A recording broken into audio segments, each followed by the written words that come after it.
Gracias, Javier. Empiezo por expresarles mi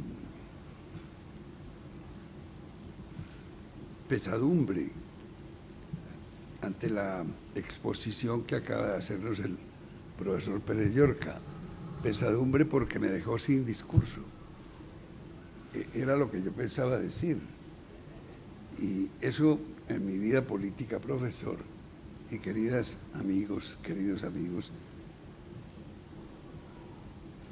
Javier, Ignacio, José, me ocurrió mucho en mi actividad política, sobre todo en las 5 veces que estuve de candidato presidencial en mi país. Y nunca aprendí a ser candidato, por lo cual, distinguida colega Corina Machado, mucho cuidado con las candidaturas, sobre todo con los que en el equipo de la respectiva candidatura se creen en la obligación de hablar antes que el candidato, con lo cual cuando le dan la palabra al candidato ya lo han dicho todo y el candidato tiene que empezar a mirar a las estrellas. Mucho cuidado, Corina. Espero votar virtualmente por usted en Venezuela. Varias precisiones, profesor. En primer lugar, afirmó usted que cuando tuve el honor de recibir su visita en Bogotá al asumir la presidencia de Colombia, expresé, porque me salía del hondón del alma, como decía don Miguel de Unamuno, expresé que se sintieran en casa, pero que eso no era una metáfora, sino que era una realidad, que éramos una sola y misma cosa, excepto una precisión, excepto el lenguaje, porque hablábamos diferentes idiomas. Y esto lo confirmó con una anécdota. Les presento disculpas anticipadas porque soy muy anecdótico. A mi edad uno se vuelve muy anecdótico. Ya les llegará a ustedes por ahí dentro de un siglo.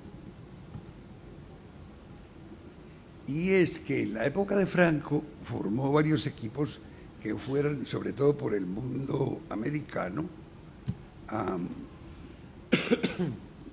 expresar testimonios del siglo de oro español, de la época romántica, incluso de la generación del 98 y aún de la intermedia de Ortega y la del 27 de García Lorca, don Pedro Salinas, Cernuda, etc. Entonces iba un grupo de poetas de Bogotá a la ciudad de Tunja, son unos 200 kilómetros, sobre el lomo de la cordillera de los Andes. Siempre hace mucho frío, siempre, por la altura sobre el nivel del mar. Y pararon en una fonda caminera, los poetas, a tomar algo. Tomar algo es un decir, a tomar aguardiente, hecho por los campesinos. Aguardiente de contrabando que tiene un mejor sabor que el normal, porque tiene el agregado de componente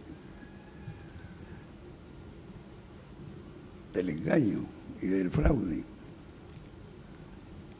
Y entonces Luis Rosales, el gran poeta Luis Rosales, quien por cierto dio aquella bella definición de que el amor es eterno mientras dura.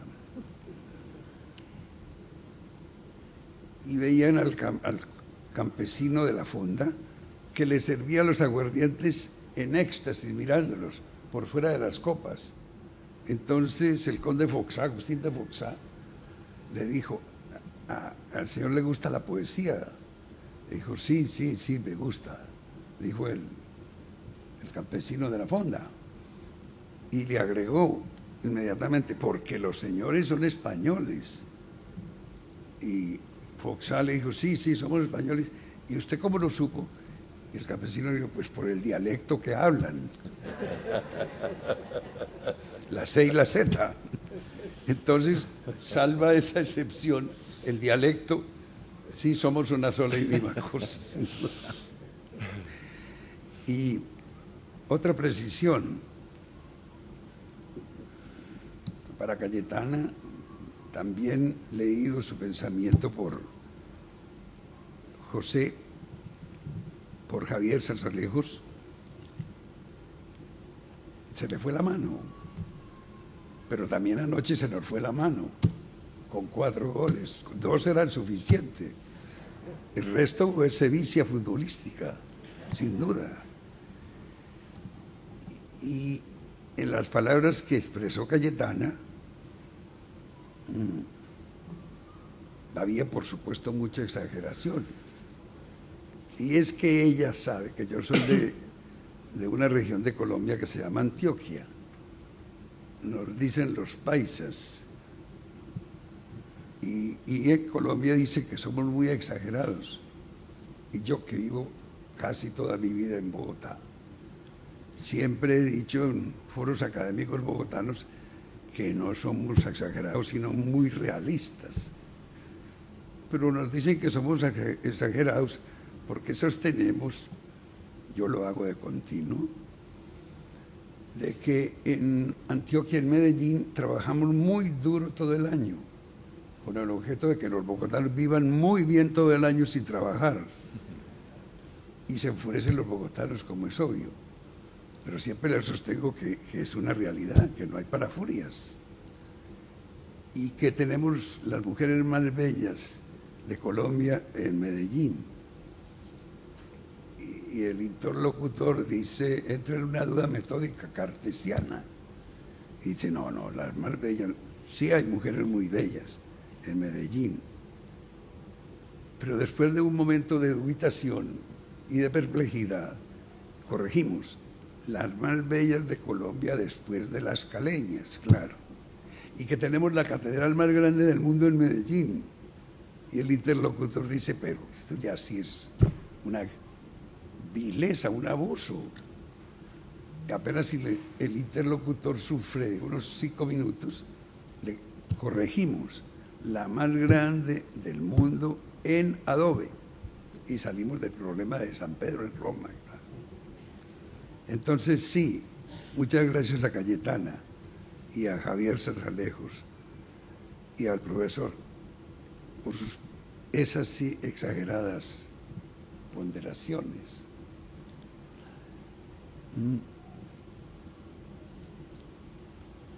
Yo les quiero hacer una confidencia, y es que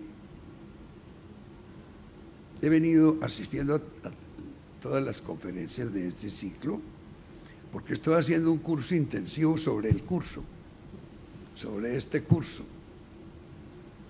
Y estoy haciendo ese curso intensivo con el objeto de ver si lo que empezamos la semana pasada en Bogotá, con Faes, con el presidente Arnar, contigo, Ignacio, con Pepe, lo continuamos en el Caribe, en Cartagena de Indias, en Santa Marta, en Riohacha, que fueron, por cierto, profesor, como usted lo recuerda, las 3 ciudades de la costa Caribe que juraron antes que a ninguna otra fidelidad a la Constitución de 1812. Y después en el sur del Virreinato de la Nueva Granada, Barbacoa, Ciscuandé, la frontera con el Ecuador, también se juró fidelidad a la PEPA. Y esa fidelidad culminó en su juramentación en la ciudad de Popayán, que era y es nuestra pequeña Salamanca, blanca y de solo pensamiento.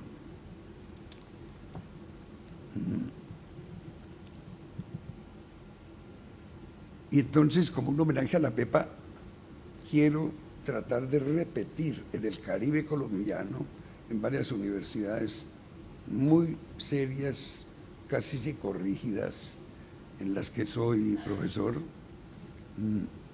continuar este ciclo a escala, por supuesto. Y eso lo tengo en mente como un agradecimiento a FAES, al presidente Hernán, a su brillante equipo. Entonces, muchas gracias al presidente Hernán, a su equipo, a Cayetana. Desde los presocráticos sabemos que para merecer hay que saber agradecer, porque el agradecimiento conlleva una especie de deudez, de contraprestación por algo que se ha recibido. Y lo que hemos recibido es muy grande y muy profundo, y en su esencialidad es lo que nos ha teñido del pensamiento libertario de la Pepa. Somos hijos en gran parte de la Pepa, no hay la menor duda. ¿Para qué repetir lo que tan precisamente, tan rigurosamente expresó el profesor Pérez Llorca de cuáles eran las circunstancias de España en el momento que empezó a producirse la juntitis, que hizo metástasis en América? Ya nos dijo el profesor de la invasión napoleónica para perseguir a los ingleses que bajo el mando de Wellington estaban en Lisboa, en todo Portugal, para prever, decían Napoleón, un posible ataque a Francia desde Portugal a través de España. Y nos habló también de cómo Napoleón llevó a un castillo de Bayona al rey de España, a su hijo, y los estableció de una manera muy cómoda, y como premio de consolación les dio una constitución, la de Bayona, en la cual ciertamente, profesor, por primera vez se nos establece una especie de metodología de igualdad entre los americanos de España, los españoles de España y los españoles de América. Sí se estableció en la Constitución de Bayona ese principio de igualdad, pero hubo unos más iguales que otros. Por ejemplo, como lo expresó el profesor, de 102 diputados, más o menos 103, solamente una cuarta parte fueron americanos, unos 26, a pesar de que, como el propio profesor expresó,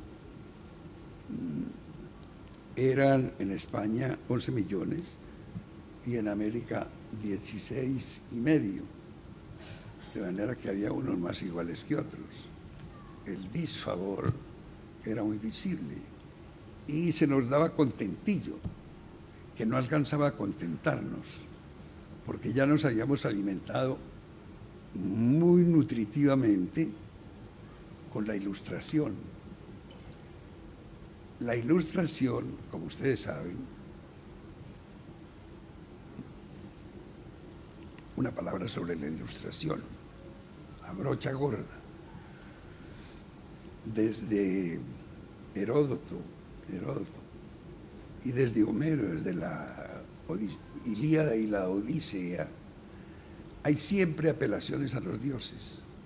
Antes de que Aquiles Pierligero atacara en la guerra de Troya, le pedía permiso a su amigo Patroclo, pero una vez obtenido el permiso, la quiesencia de Patroclo, no por eso iba al ataque, sino que invocaba a los dioses, invocaba a la divinidad. Y eso es Heródoto, y eso es la guerra del Peloponeso, apelaciones a los dioses. Y dando un gran salto, en el Imperio Romano ocurría lo mismo. Toda la teogonía de Hesíodo son las apelaciones a los dioses antes de expandirse los romanos por Europa. Y pasando al Dios cristiano, ahí sí que las apelaciones eran, en la época de los gobiernos teocéntricos, apelaciones a la divinidad, antes de cualesquiera decisiones que afectaran la vida común, no la otra vida, de la cual, como ustedes recuerdan, decía Borges, cuando le hicieron, algún periodista le hizo la pregunta: maestro, ¿usted cree en la otra vida? Y Borges dijo: yo no estoy seguro de que haya otra vida, pero si hay otra, debe ser parecida a una biblioteca. Esa era su concepción bibliográfica del cielo, de las otras vidas. En la catedral de Aquisgrán, una catedral gótica muy bella, en el coro, el segundo piso, digamos, hay una silla también gótica de piedra, en la que cuenta la historia que Carlomagno, al regreso de sus triunfantes batallas, subía al coro, invocaba al Espíritu Santo, invocaba a la divinidad cristiana, para que lo iluminaran en el momento de expedir las leyes. Y el Espíritu Santo bajaba, unas veces en forma de paloma, otras veces en forma de algunos consultores, y lo iluminaba. Por lo tanto, las leyes que expedía eran las leyes de Dios. Era la sociedad teocéntrica. Pero llegaron los filósofos escoceses, Hobbes, Hume, Stuart Mill, Jeremias Bentham, entre otros, y postularon la tesis de que el ser humano tiene en sí mismo potencialidades idóneas para resolver los problemas que aluden a sus propios patrones de comportamiento en tanto que miembro de una sociedad, no en tanto que aspirante a otras vidas sobrenaturales según el cristianismo. Y fue la entronización de la razón. Y ya con la razón erigida como centro y medida de todas las cosas, cambiaron todos los elementos. Se proyectaron los escoceses en Francia con los enciclopedistas como D'Alembert y Rousseau y Voltaire, y se proyectaron después en Alemania, poco más tarde, con Kant y con su discípulo Hegel. Con dificultad, aquellas ideas trasponían los Pirineos, pero finalmente, ¿quién le pone barreras a las ideas? Como lo expresaba el profesor Pérez Llorca, son la fundamentación, y como lo hemos oído en las conferencias anteriores, son la fundamentación de toda formulación con destino de perennidad. Y traspusieron los Pirineos, a pesar de que gobernaban los Borbones cristianos, y encontraron en España gestores, fundamentalmente Feijó y Jovellanos pintado de una manera preciosa por Goya. Y expusieron entonces en España las ideas que comenzaron a llamarse de la Ilustración. Un joven médico, nacido en Cádiz, por consiguiente con ciertas concomitancias anticipatorias virtuales, con la Constitución de 1812, don José Celestino Mutis, médico de Cádiz y de la Universidad de Sevilla, en Madrid, entró en relación con un sobrino del botánico escandinavo Linneo, Ese sobrino se llama José Celestino Mutis.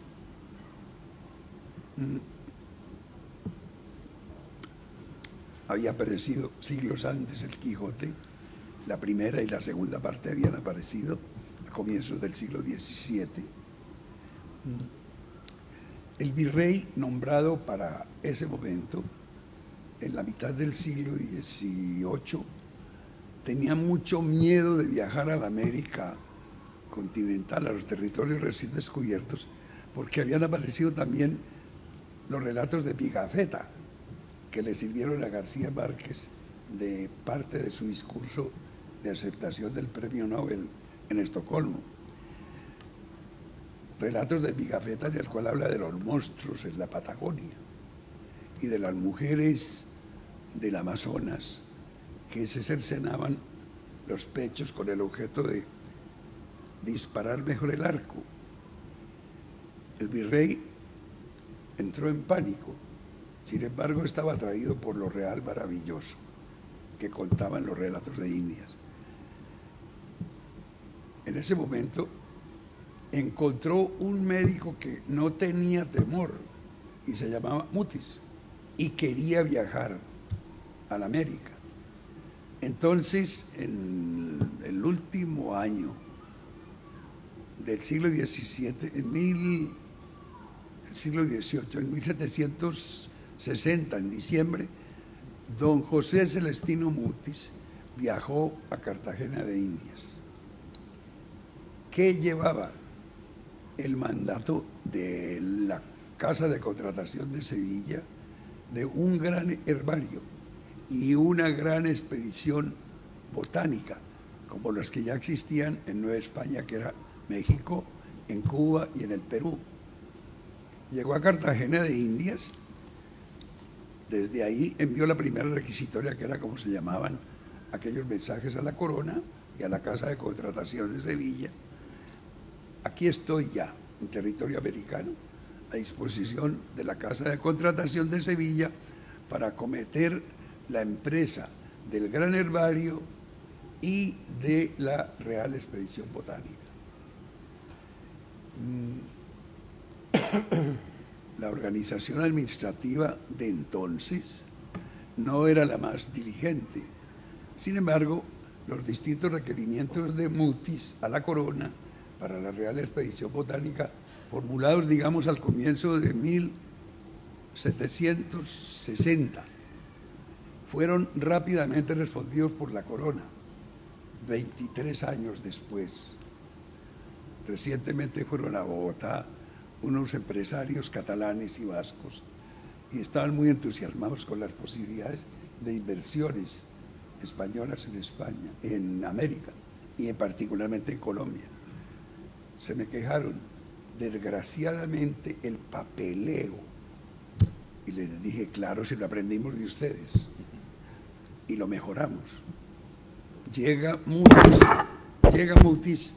a América con un encargo específico a cumplirlo y se demoran 23 años en autorizárselo, con lo cual Mutis, ni corto ni perezoso, optó por hacerse sacerdote y se hizo sacerdote para echarse al bolsillo la autoridad eclesiástica y pidió permiso a la corona para investigar por su cuenta sobre la quina y sobre los metales preciosos y obtuvo esos permisos, con lo cual se volvió millonario sin mengua de las investigaciones botánicas y de algo que llevaba entre pecho y espalda, que era la ilustración. Crea Mutis en una pequeña población del centro de Colombia la primera expedición botánica en territorio de la Nueva Granada. Y ahí empieza a enseñar botánica, a enseñar ciencias, de acuerdo con las nuevas orientaciones de la ilustración, y también a enseñar la ilustración.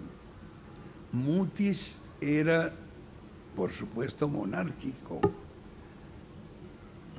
pero la Ilustración le había hecho ampliar su pensamiento y su receptividad y estableció la cátedra de la Ilustración en varios colegios y universidades de la Nueva Granada. Al comienzo del siglo XIX, en 1801, la expedición botánica estaba en su plenitud. Mutis había llegado, como les dije antes, en el año 60, 1760. Vivió 49 años en el virreinato de la Nueva Granada sin nunca salir de él. Se criollizó, si el verbo no es muy rebuscado. Y entonces ya tenemos la Ilustración y la razón presidiendo los destinos de la comunidad. En ese momento, ¿qué ocurría en España? En ese momento, en España, como comentaba muy bien el profesor,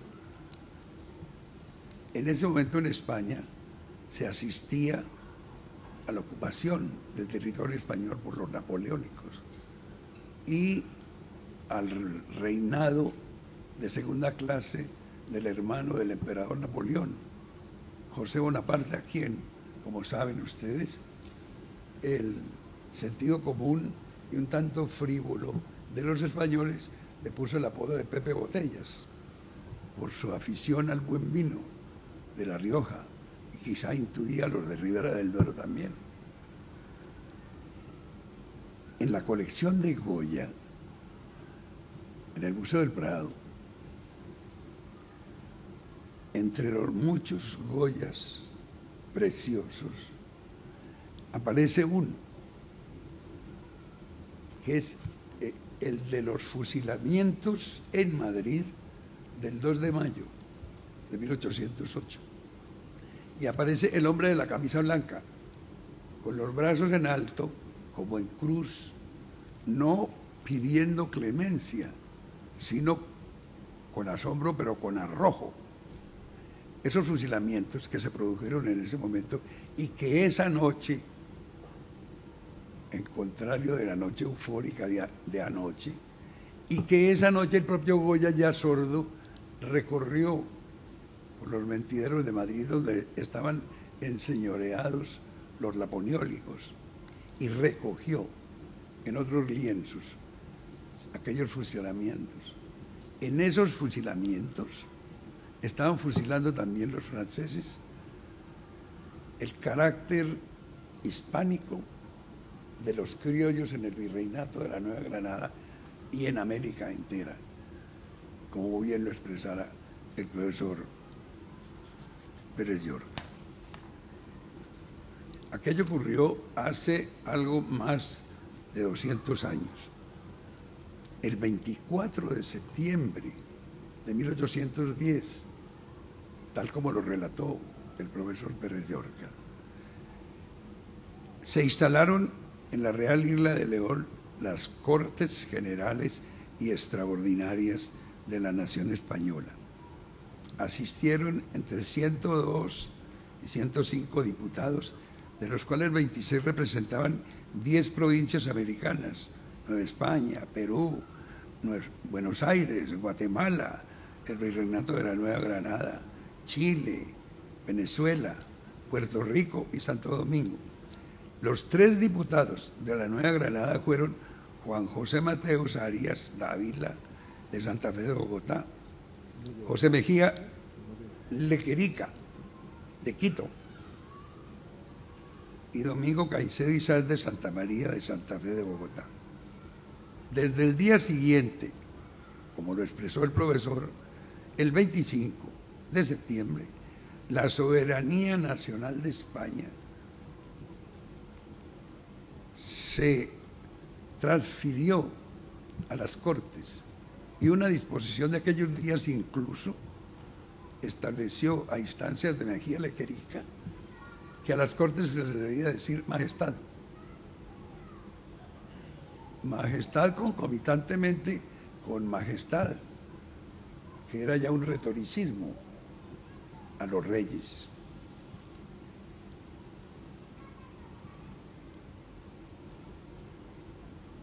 ¿Qué fue lo que ocurrió entonces? Con aquellos fusilamientos empezó la guerra de independencia de España y empezaron a arrojar a los napoleónicos poco a poco hacia el norte.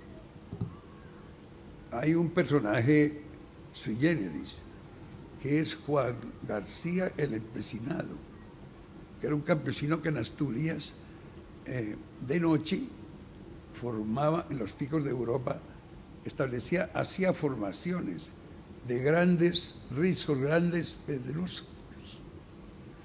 Y al día siguiente, cuando pasaban las tropas napoleónicas, por ejemplo, por el puente de Alcántara, en Extremadura, Juan García echaba peñascos sobre los ejércitos napoleónicos, los cuales creían que eran un ejército de campesinos. Hay libros preciosos sobre el empecinado y nunca lo pudieron capturar hasta cuando lo capturaron y lo fusilaron por orden del rey a quien servía.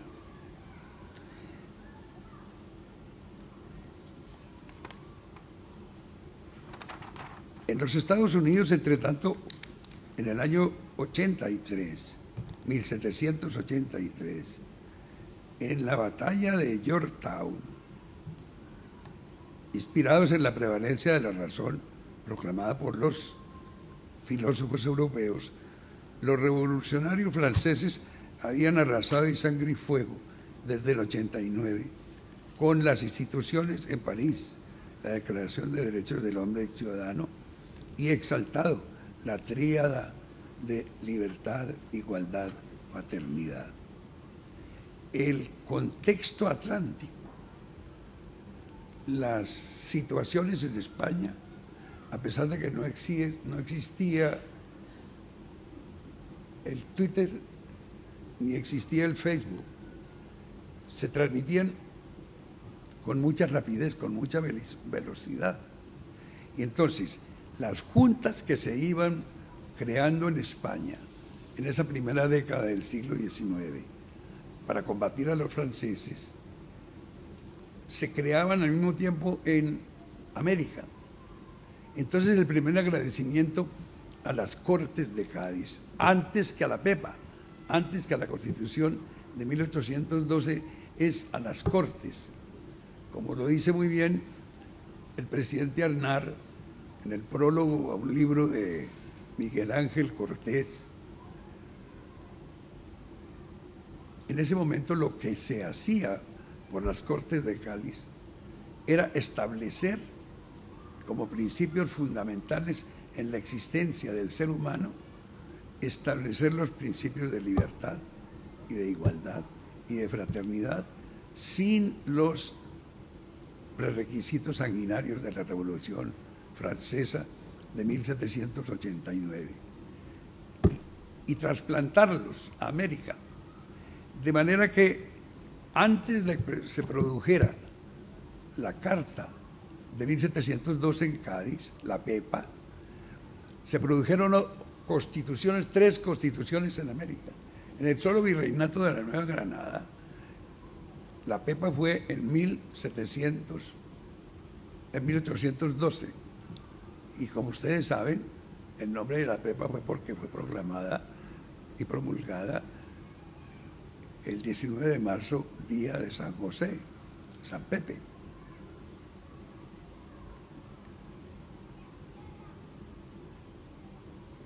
Antes de que se proclamara en el año 12 la Pepa, los fundamentos con los cuales trabajaban los constituyentes, convocados de la manera como nos hablaba el profesor Pérez Llorca, se expidieron 3 constituciones en el solo virreinato de la Nueva Granada. Una de esas 3 constituciones fue la de Cundinamarca, en abril de 1811, es decir, un año antes que se expidiera la Pepa, pero sin duda con inspiración en los principios de las Cortes de Cádiz y de la Pepa, que no se conocía en su texto total ni fundamental, pero también sin duda hubo una veneración de los criollos libertarios de América por el propio contenido de la pepa, la cual, como ustedes saben, tuvo solamente 2 años de vigencia, porque en su sabiduría el rey Borbón, cuando regresó del exilio, dio en la flor de cancelarla, de expedir un decreto en el cual le quitaba toda vigencia. ¿Por qué lo hizo? En mi tierra, en Antioquia, en Colombia, cuando alguien te dice un exabrupto, te ataca, te hace una agresión, en vez de responderle con otra agresión, un amigo te susurra al oído: no le pongas atención, eso es pura falta de ignorancia. Por falta de ignorancia, el rey Borbón asistía ya a lo que se percibía como el final de la monarquía, asistía a la agonía de la pepa, que él contribuyó a expedirle mortaja. La Constitución de 1811 de Cundinamarca, expedida en Santa Fe de Bogotá, tuvo como protagonista a uno de los militantes de la Real Expedición Botánica con Mutis. Este hombre se empeñó en expandir las ideas de la Ilustración en los centros de pensamiento de Santa Fe de Bogotá, de Popayán, de Cartagena.